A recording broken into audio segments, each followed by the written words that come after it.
Hello everybody, जो आज का स्ट्रक्चर है वो बड़ा ही इंपॉर्टेंट स्ट्रक्चर है। स्ट्रक्चर क्या है? No sooner then.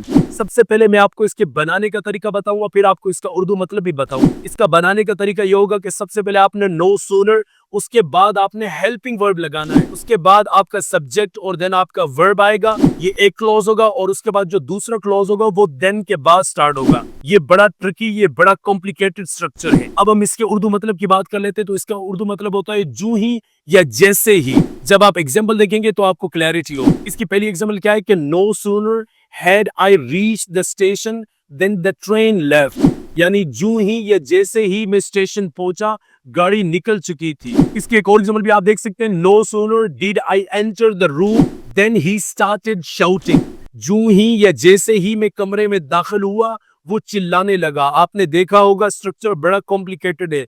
तो मैंने आपको पहले बताया है कि ये नो सूनर के फौरन बाद आपने हेल्पिंग वर्ब लगाना है, उसके बाद आपका सब्जेक्ट और उसके बाद आपका एक क्लॉज बनेगा, फिर देन के बाद दूसरा क्लॉज बनेगा। इस तरीके से आप इसका इस्तेमाल कर सकते हैं। एक सेंटेंस आपको देता हूं, ये आपने ट्रांसलेट करना है। जैसे ही वो आया वो यहाँ लड़ने लगा, ये आपने ट्रांसलेट करके कमेंट में बताना है। साथ साथ आपको एक अनाउंसमेंट कर दूं कि अगर आप हमारे ऑनलाइन स्पोकन क्लास का पार्ट बनना चाहते हैं, you can contact us and be a part of our online class where we would be working on your speaking skill.